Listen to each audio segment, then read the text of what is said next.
So Drew from the Not So Resilient.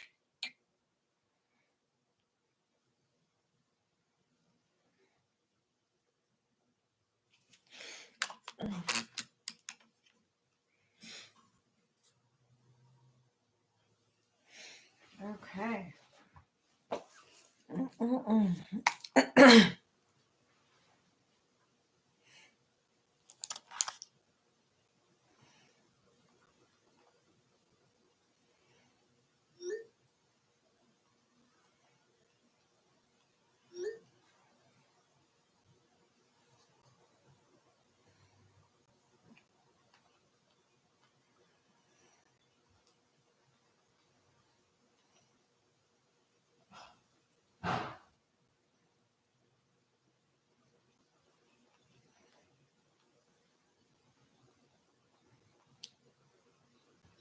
Hello, hello.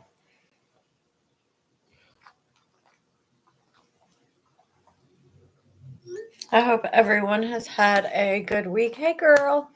So we're gonna start by reading some of this FOIA because I have not read any of it since last week, and I know everyone's super curious about what's in it. And then at 8, we'll do her stupid show. I didn't watch any of it last night, so I've been trying not to go online because I don't want to see what anybody else is saying about the show because I haven't seen it yet. But from the one video that I did read, there was a scene where Gypsy and Bree went into the sex shop, and she claims that she doesn't have any experience in the sexual department. And we all know that that's bullshit. We all know that that's bullshit because we read the FOIA and we've seen her in pictures as different characters in a very sexual tone. You know what I mean? She definitely had some experiences prior to getting out and being with Ryan, while she was trying to say that Ryan was her first experience and that she didn't realize, hey, Ariel, and that she didn't realize how much sexual attraction, how important it was. And it's girl, you were whole ass being like an online prostitute, basically, is what I would say. She was being like an OF girl before OF even became a thing. And that's how she manipulated Nick. That's how she manipulated all those other old men that she was engaging in sexual acts with. I did change my settings. Why? I changed them to 18 and over. That's right? So that we can talk about sex and I not get banned. Hey, Charlie.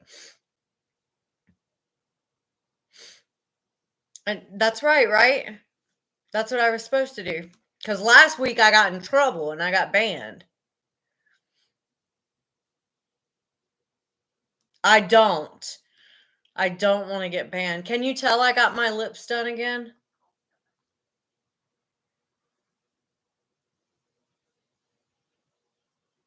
Can you tell? Mandolin, it's the same as what it is on YouTube. It's Viv TV Unfiltered. I switched the name. But I think if you search up my own, it looks good, right? I think if you search up my old name, it should pop up for me too.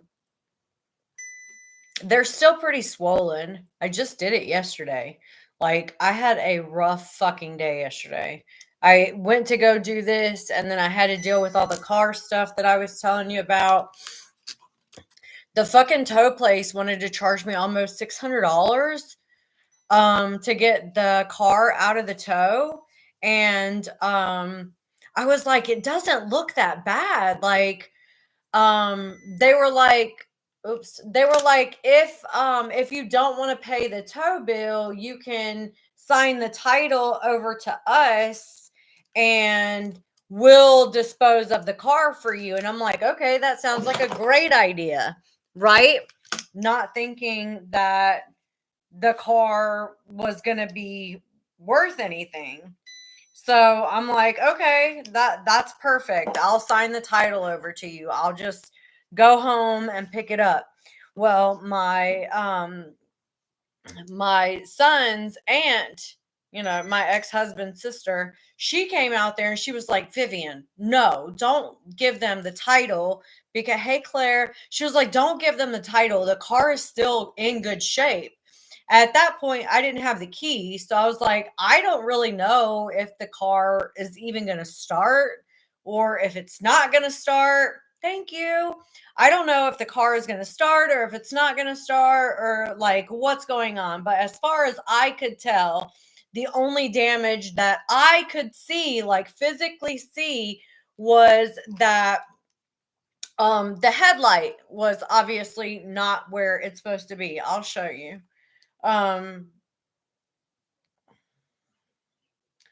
So this is what happened.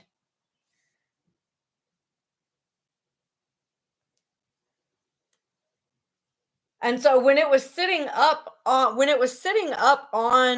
the oops, that was me looking crazy, getting my lips done. When it was sitting up on the thing, I couldn't tell like how bad it was. But it started right up and everything. And like, even though it looks ugly, it's still drivable. No, I'm not going to sell it. It's still drivable. Like, I'll still drive. I'll still drive that. Like, I'm going to get a headlight and I'm going to duct tape the headlight back right there. And then eventually I'm going to get another bumper. But for now, like the only thing that it needs in order to be legal to drive on the road is a headlight. So I ordered the headlight, which was $130 for both of them. So I'll go ahead and switch them both out and then I'll just duct tape it the fuck up. Like, I don't care as long as it's drivable from point A to point B, that's all I need it for. Like, the car is still good.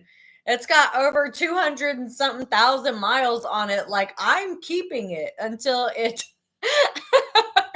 I'm gonna run this motherfucker into the ground. Like, as long as it's got wheels on it, I'll be Flintstoning that shit.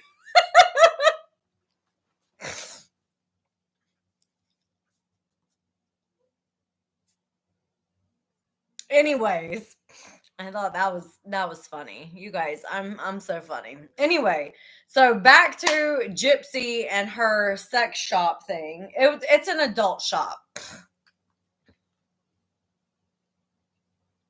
Yeah, I mean it's honestly, look, it's totally fine. Yeah, the bumper's hanging off and it's missing that passenger side, but other than that, it's still drivable.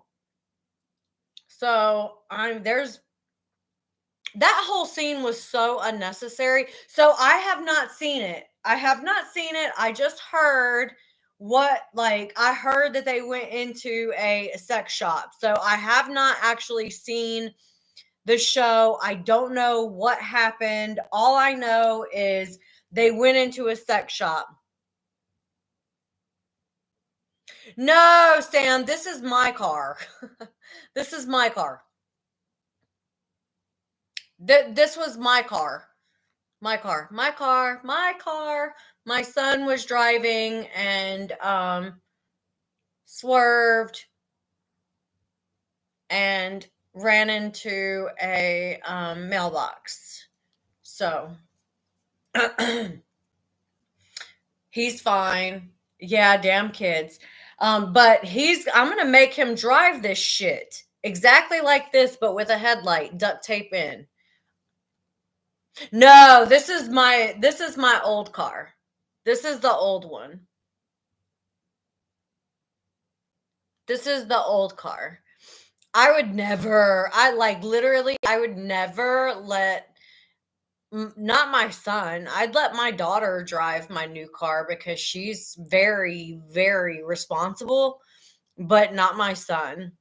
I love my son, but he's being very irresponsible with himself and property.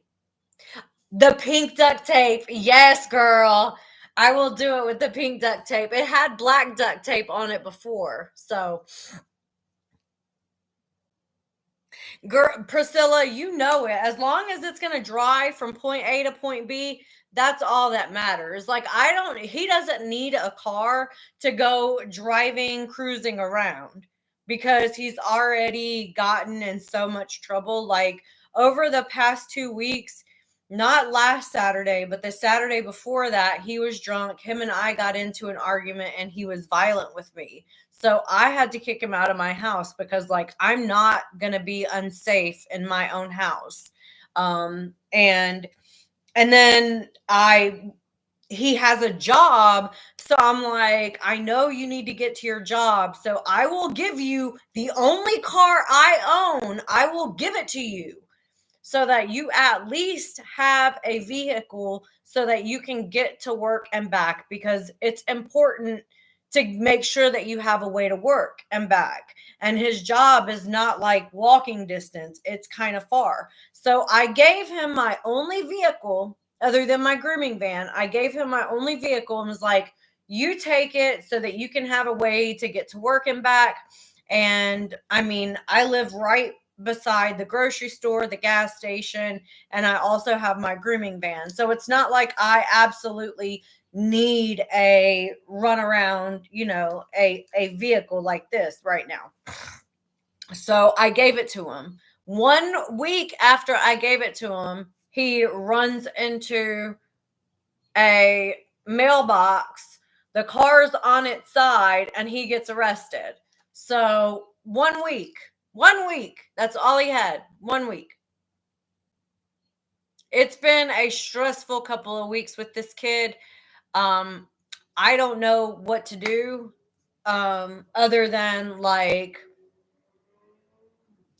stop helping him, which I have stopped like enabling the behavior. No worries, take your time. So back to that, since everybody thought that this was Gypsy's car. God, wouldn't that be something if she had already wrecked her car?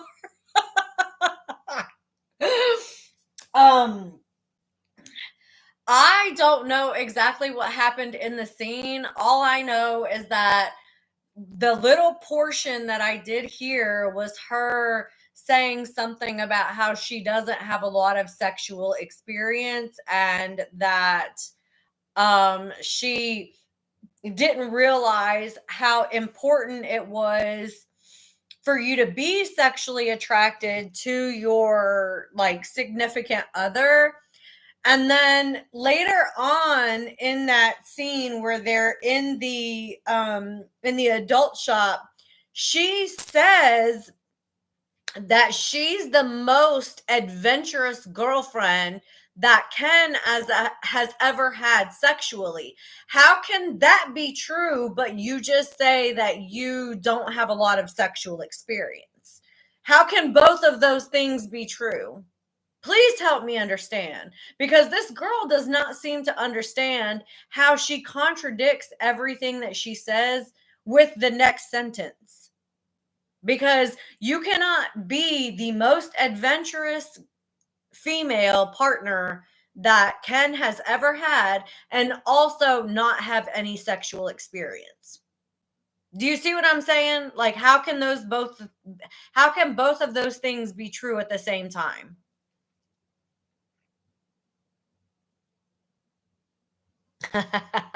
While driving, Priscilla. Can you imagine that? You can't have both of those at the same time. It's impossible for you to be the most adventurous girlfriend that somebody has, but yet not have any experience. I can tell you this for certain. I don't have a lot of experience in like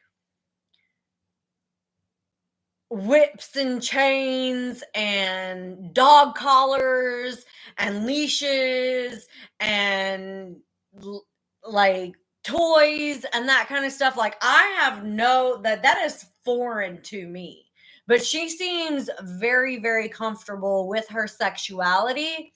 So I don't see how you can pretend that you have no experience whatsoever, none, and then you're also the most adventurous. Whatever. You caught that too? I'm glad I wasn't the only one that caught that. Because I swear I be paying attention to what this girl says. Because it's like one sentence, she'll say one thing, and then the very next sentence, she's contradicting herself. So if you're not really paying attention, hey, Jamie, if you're not really paying attention, you're not going to catch it, right? You're not. But we are going to watch the show in just a little bit. We're going to watch it. I won't be able to watch it with you guys on YouTube. So if you're following me on TikTok, come to my TikTok page whenever we get ready to start watching the show. I can't stream it on YouTube because I already got a strike on my account for I think they said that I was using unauthorized content. Yeah, that's fine. I think they said that I was using unauthorized content or copyrighted content because I was playing the show in the background. Like I don't think that that's allowed.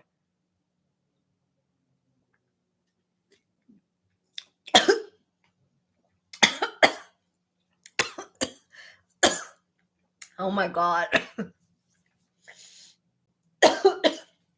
Okay. So when your lips are swollen from getting injections, you can't like you know how you have to drink a soda and you have to like put your lip around? It doesn't do that. It does not. You can't do it. It's really, really swollen and sore. I should have gotten a straw. Yeah, I should have gotten a straw. I'll get a straw in a minute. Hey, Koi. Okay. That seemed okay. Ugh. Okay. So we're going to do like 10 minutes of reading this FOIA. And then we're going to go into watching the show. So if you're not already following me on TikTok, go follow me on TikTok.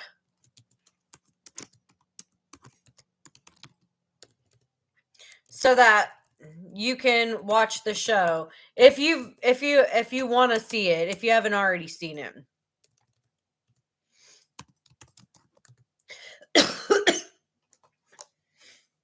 Oh my gosh, my cough tasted like Pepsi.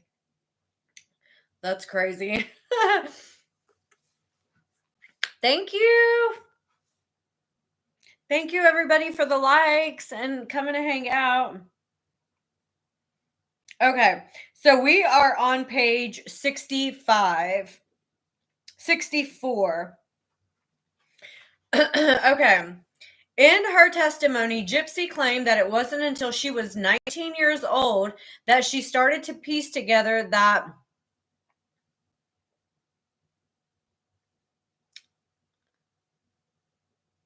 okay, thank you. I will. She started to piece together that she was not actually sick. She further testified that she did not understand the extent of how healthy she was until after her arrest. Counsel failed to elicit evidence readily available that was contrary to this assertion, And that would further defense counsel's theory of the case that Nicholas was particularly vulnerable to her manipulation because of his ASD. So they had evidence to prove that she was even lying about saying that she didn't know that she was healthy. Basically saying that she knew she was sick. She knew all along that she was sick. And they had evidence to prove that she knew all along that she was in fact sick. Specifically, evidence was available to counsel that when GYPSY left Missouri, she only took pain medication with her and no other prescription medications. Further, in a video dated 5/26/2014, GYPSY shows Nicholas how she can stand and walk. Hey, Maria. She explains that when she was 6 years old that she went into the hospital and that during surgery the doctors said she had a seizure and was paralyzed. They didn't know if it was only temporary. She started getting feeling and tingling in her legs. She was young and kept it to herself. She kept it from her mom because she was afraid that her mom would stop loving her. So she kept it to herself until 2011. 2011, when GYPSY Rose was born in 1991.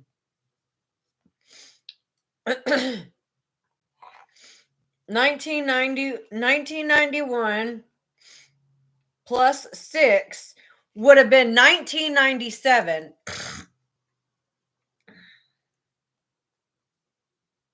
So for 14 years, she told absolutely no one. Absolutely no one, not even her mother, that she had feeling in her legs. That is some next level con artist shit. Ash, we are talking about FOIA documents and Nicholas Go to John's trial, and then we're gonna watch GYPSY Blanchard's show, Life After Lockup, her stupid show.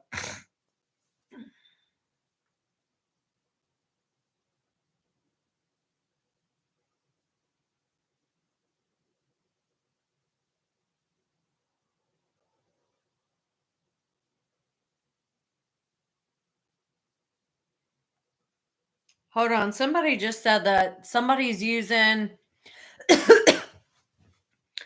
a fake account.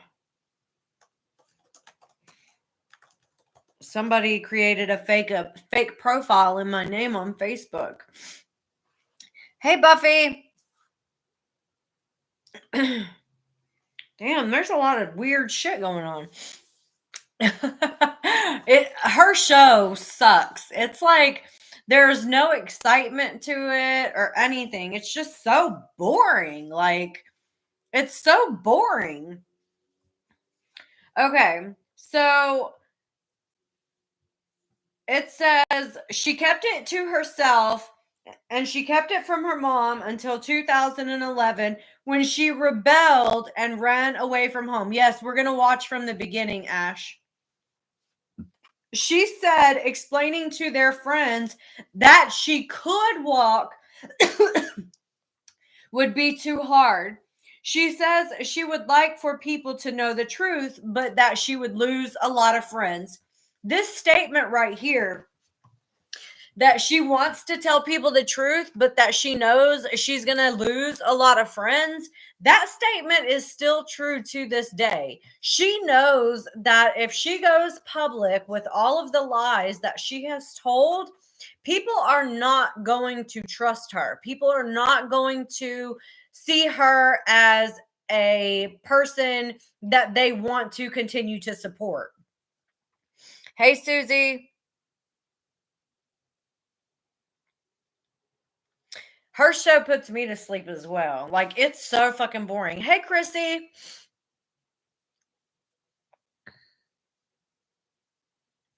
Kimber, get down from there. She knows that this next level con that she's been playing on all these people for so long would basically, make people not want to have anything to do with her. She's not dumb. That's why she continues to play this narrative that her mother was abusive, because she knows that as long as she has some people's support, those people will believe her no matter what she says. Oh, I don't know. I haven't yet, Chrissy. That's what we're going to watch tonight. Further, counsel failed to establish that GYPSY suggested Nicholas did not need to wear gloves at the time of the murder. Arguably, this suggests that she wanted him to leave prints on the knife. When first confronted by law enforcement that her mother was dead, GYPSY feigned a complete lack of knowledge about her death and stated she would slap her boyfriend if he did something stupid. She tells the officer her birthday is 1995 to make herself younger when it is in fact 1991. She suggests she should call her mother for a list of her medications and tells the detective that her mother told her there was something dangerous about Nicholas and compared him to Jeffrey Dahmer. All suggestive of the fact that GYPSY planned and tried to frame and implicate Nicholas and exonerate herself. They could see clearly through what she was doing. They could see it. How can the rest of the world not see it? Like, it's not that hard to figure out. Trial counsel was ineffective for unreasonably and prejudicially failing to investigate and present this evidence through GYPSY to support their theory and to contradict the state's theory of their case. This next part is about Dan Glidewell. I'm going to read just a little bit and then we'll start the show. If you're watching me on YouTube, we're not going to be able to watch the show on YouTube because I already got a copyright strike. So if you want to see the show, if you haven't already seen it, go follow me on TikTok. And once I end the live on YouTube, we're going to pick up the show on TikTok because we can watch it on TikTok without me getting copyright striked. Counsel was ineffective for failing to investigate and call Daniel Glidewell. At trial, GYPSY referenced a friend that she attempted to run off with in 2011. Had Mr. Glidewell been called, he would testify that he met GYPSY Blanchard at VisionCon in Springfield, Missouri, early 2011. He would testify that they communicated by Facebook and cell phone, that GYPSY switched her Facebook accounts and usernames often. During this time period, they engaged in sexting and sent sexually explicit content to one another. GYPSY knew what she was doing sexually. In contemplating having sexual intercourse together, GYPSY told him that she did not need her wheelchair and could move around like any normal girl. GYPSY sent him naked images of herself, including images of her masturbating with a toothbrush. She even masturbated with the toothbrush for Dan. He would testify that Dee Dee called him and told him to stay away from GYPSY, claiming she was underage. But GYPSY claimed she was 18 and had identification to prove her actual real age. This was in 2011. She said she knew what her real age was. At one point, he stopped communicating with her because of the age question, and GYPSY continued to contact him, pleading with him to stay in contact with her, and continued to insist that she was of age. Mr. Glidewell would testify that he sought treatment from Mercy Hospital in Springfield after he was injured in a fall from a balcony. He would testify that he invited GYPSY to come meet him because he was in pain and wanted to be comforted. GYPSY arrived without her wheelchair and with a very large suitcase. She also had with her a 3-ring binder of multiple forms of identification to prove that she was over the age of 18. Thank you, Jess. Mr. Glidewell would testify that his cousin Stephen Fawcett drove them all back to Mr. Fawcett's residence where GYPSY spent the night. Mr. Fawcett, Gina, and another male were all present. Dan and GYPSY made plans for their future together. He would testify that the next morning they woke up to find GYPSY's mother, Dee Dee Blanchard, in the house. Dee Dee claimed the identifications were wrong and that GYPSY was underage and told Dan to stay away. I don't believe this part, you guys. Hey, creepy. I don't believe that part. I think that that was made up by GYPSY to try to make it seem like she wasn't lying about knowing her true age. I think that that was a fabrication because she's always trying to lie to cover up another lie. You know what I mean? Like there's always a small little bit of truth, but more lies after. So I do think that she had that binder to prove that she was over age because he wasn't communicating with her. So she's like, I really need to show this guy that I am over age. Otherwise, he's not going to take me seriously. So she went over there, showed him the identification, but she wanted the courts to think that even with the identification that it wasn't enough and that her mother convinced him that she was still underage.